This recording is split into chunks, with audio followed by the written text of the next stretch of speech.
All right, so hey everyone, my name's David. I'm pretty excited to be here today. Last year at CCC, I gave a talk on MIDAS. This is the follow-on to MIDAS, the sort of successor compiler in FireSim. And it's really been myself and Albert that have driven this redesign, but all of the FireSim team has contributed in some way to this. So let's get started. So for those of you who haven't heard of FireSim, what it is a response of our group at Berkeley to this challenge of it's hard to build a simulator that's fast, accurate, and inexpensive. Ideally, you would have such a thing so you could run a real operating system and boot a real application on it before you get your silicon back, so you can do pre-silicon verification and validation. In an academic group, the first thing you would turn to is an FPGA prototype, but these don't really cut it because they're non-deterministic. It's hard to model I/O on a prototype, and perhaps most importantly, they're really hard to debug.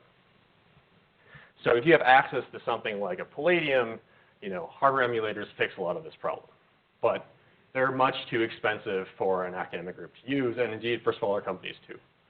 So what we're trying to do in the FireSim project is use FPGAs in the public cloud that are quite large and relatively inexpensive to build things that are emulator-like and have a lot of the features of a software simulator to make it easier to do this pre-silicon verification and validation.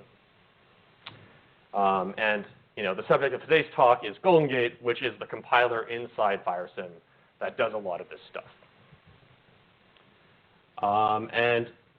Before I proceed further, I want to make a clear distinction between the target, which is going to be the machine under simulation, and the host, which is the machine executing the simulation. In this case, some hybrid FPGA CPU host. I'm going to be prefixing a lot of terms of these, so keep this in mind.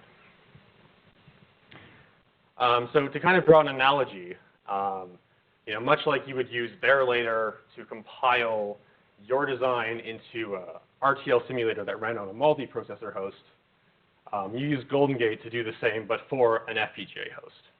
And so the underlying implementation of that simulator is going to be very different so that we can synthesize it, but at the end of the day, it's still an RTL simulator. As I mentioned earlier, Golden Gate's not the first compiler we built at Berkeley. It replaces MIDAS in FireSim 1.7. And there were a few things that really drove the redesign of the compiler.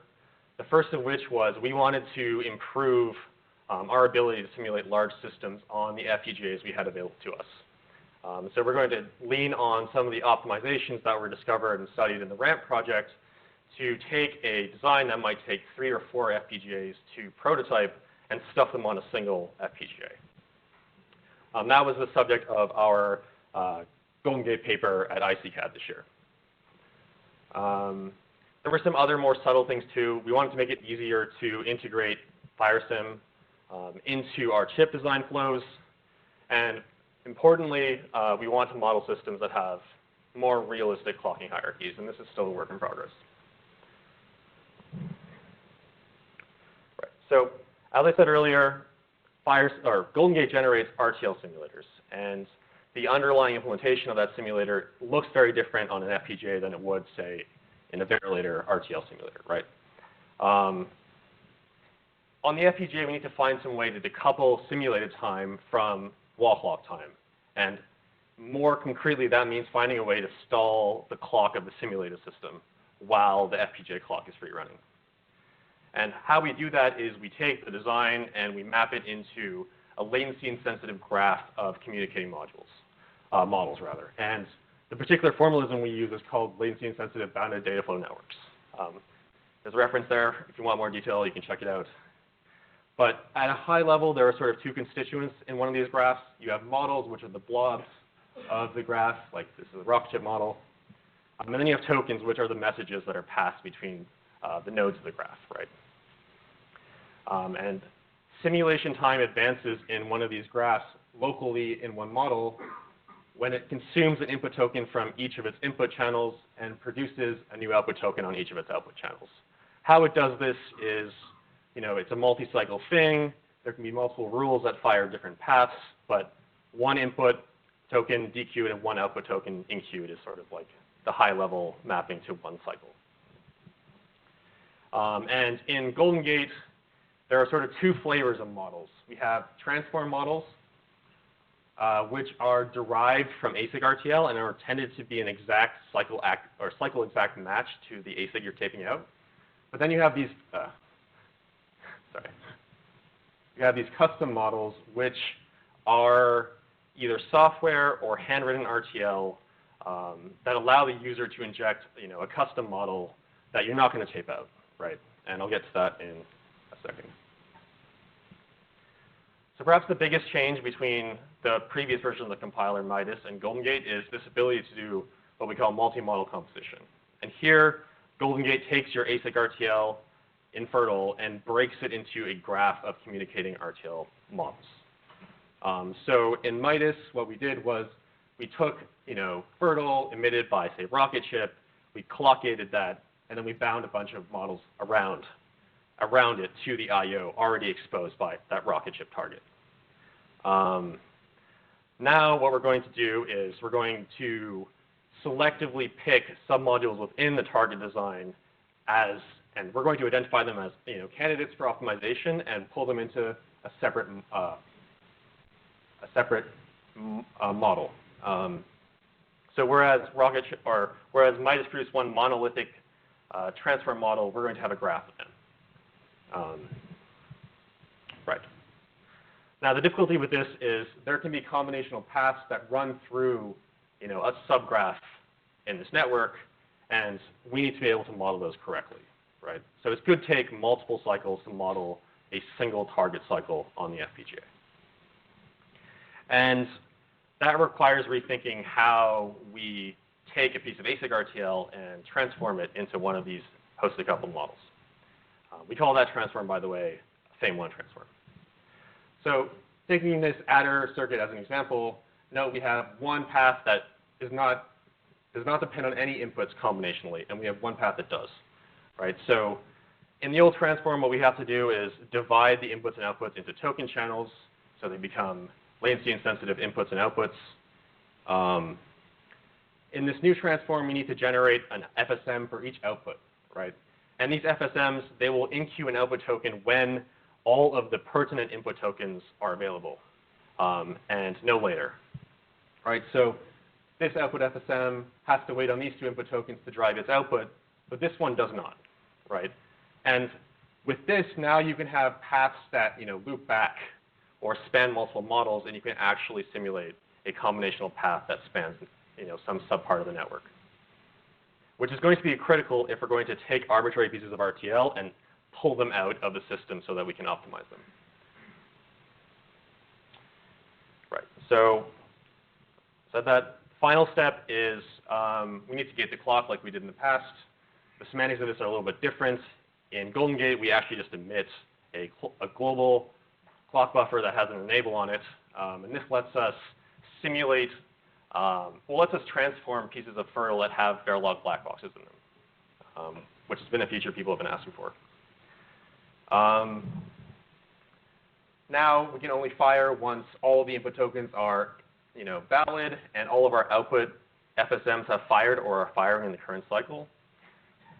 And at this point, we can dequeue a token from all of our inputs and reset the output FSMs. So that's roughly how this decoupling transform works.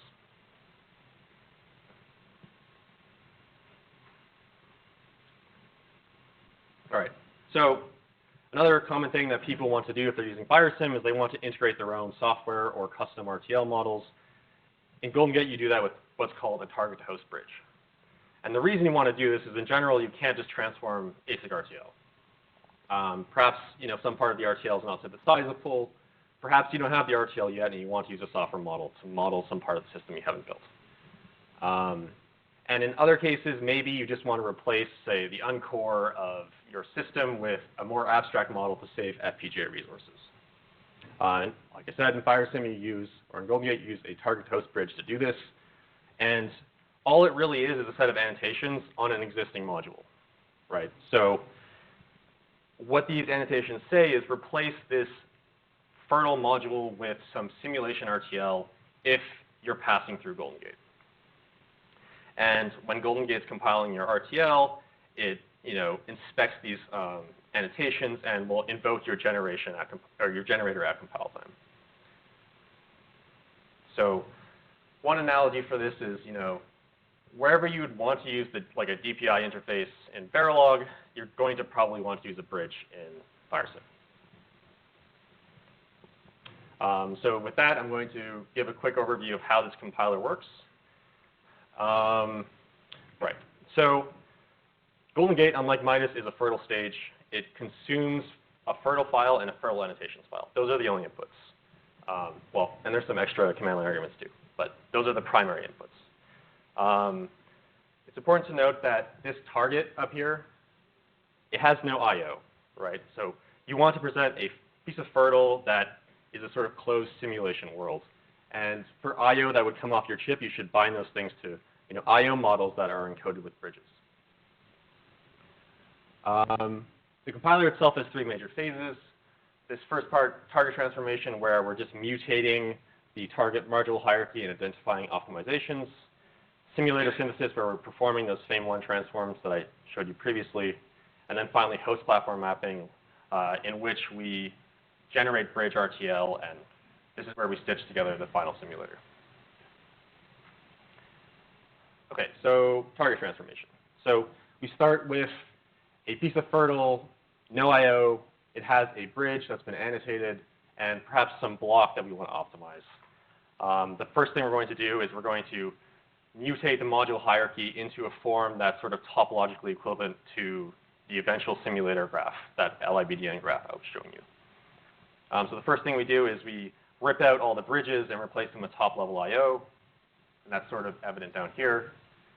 We identify candidates for optimization. So in this case, this might be like a multi-ported register file. We wrap those in a module and then promote it to the top level of the hierarchy. And so when we're done, we're left with this piece of FIRRTL here.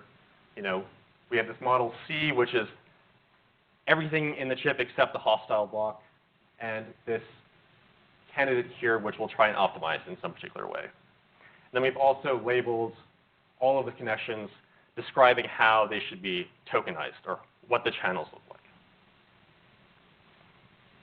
Okay. So simulator synthesis is the middle phase, and here we actually introduce host decoupling, right? So here there's going to be a notion of host and target time. There'll be tokens moving around. First thing we do is in channel decision, we remove the sort of existing target interconnect. And then we iterate through all of the top-level modules and perform some sort of optimization or transform on them based on how they've been annotated, right? So for this particular block, we're just going to do the default LI-BDN transform, which I showed you a few slides ago. For this hostile block, we'll have some custom optimization. So if it's a multi-ported register file, we might implement, we might have a generator to implement a RAM model. We'll call that generator here. And so when we're done, we are given a FIRRTL file, and it has a collection of LI-BDN models that are unconnected, right? And there's a one-to-one correspondence of model to target module. So we can do model checking to show that this model faithfully implements the source RTL, which becomes important when you start to do pretty extensive modification to the target design. Right. Is there a time check somewhere? 5 minutes? Okay. Final stage is host platform mapping. This is basically a holdover from MIDAS. What we do here is we call chisel to generate a wrapper to connect everything together. So it generates the queuing that moves tokens between the modules, or the models rather. It then reflexively invokes every bridge that the user has annotated. So it looks up a generator associated with each bridge and calls that generator to generate the simulation RTL for it. And finally, it stitches everything together. So if your bridge wants DRAM, it gets allocated some amount of DRAM. Right. At that point, you're given a piece of Verilog and a simulation memory map, which is sort of a C++ header file. You take the Verilog, you pass it to Vivado as part of a larger shell project, and that's how you get your bit stream. This header, you're going to link into a software driver, which I spoke about in my last talk. I don't really have time to go over it now. So, as I said earlier, the main reason we built Golden Gate was because we wanted to do these resource optimizations so that we could avoid having to partition our designs. In our ICCAD paper, we did a multi-ported RAM optimization, which is like sort of classic low-hanging fruit. If you're building wide out-of-order machines, you're going to have register files that have many ports, right? So what we did was we found those, say, 10-ported register files or 9-ported register files in this case, and we wrapped them and removed them and replaced them with a multi-cycle model that used a single dual-ported VRAM and took 5 cycles, implementing 2 reads or a write and a read on every cycle, right? And using the FPGAs available on EC2F1 and using a default boom config, what we found was we got 33% LUT reduction, and we still had ample VRAM slack. So I think if you look at a prototype or any sort of FPGA-based emulator, you're under heavy LUT pressure, and your VRAMs and a lot of your state primitives are largely unused. So this is basically a sort of free optimization with the one downside that it makes your simulation run slower. The upside, though, is we went from fitting 4 to 6 boom cores on a single FPGA. The other thing that I mentioned earlier is, unlike MIDAS, Golden Gate is a standalone library and compiler. It consumes FIRRTL, right? Whereas MIDAS needed to be mixed into your generator. And so what we found at Berkeley was, people would have one generator which they used in FireSim and another generator which they used for their chip flow. We're trying to do away with that, right, by decoupling this at FIRRTL. So now in Chipyard, you can use a single generator, emit a common FIRRTL file, and then pass that FIRRTL to your physical design flow, but also to FireSim. And if it's passing through physical design, it just neglects the bridge annotations and channel annotations, which have no meaning in that context. So this helps prevent a lot of divergence between ASIC and FPGA configurations. Not totally sure how much time I have left, but there are lots more resource optimizations to come, so stay tuned. This is the subject of Albert's dissertation. I'm working on multi-clock support still. Hopefully we'll have something in a few months. We're aiming for 1.9 release. Skipping over this. If I want you to come away with something today, it's that Golden Gate is FireSim's compiler. It's an optimizing compiler that produces FPGA-Accelerated RTL simulators, not an FPGA prototype. These simulators are, well, they execute deterministically. They support code simulation with software models. And now they're optimized to fit more target on a single FPGA, which is sort of unique, I think, to Golden Gate. And we have a FireSim and a Chipyard tutorial tomorrow, so you should come and attend that to find out how this slots into the bigger picture of chip design at Berkeley. And with that, I'll take questions.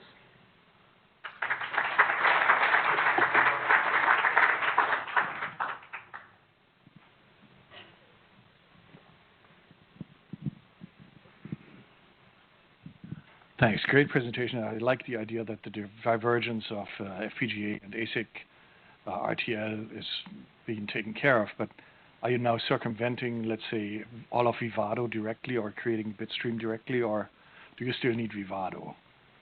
Right, so the question was, do we still need Vivado? Like, at the end of the day, this compiler spits out a piece of Verilog, right? And you still need to take that Verilog and compile it with Vivado to get a bitstream. And the user, in this case us, we provide a shell project for different host platforms. So for EC2F1, we have a shell that exposes like DRAM via AXI4 interfaces. And the compiler emits Verilog, assuming it can drive these AXI4 interfaces. Yeah. Any other questions? Okay. All right. Thanks, David. Okay.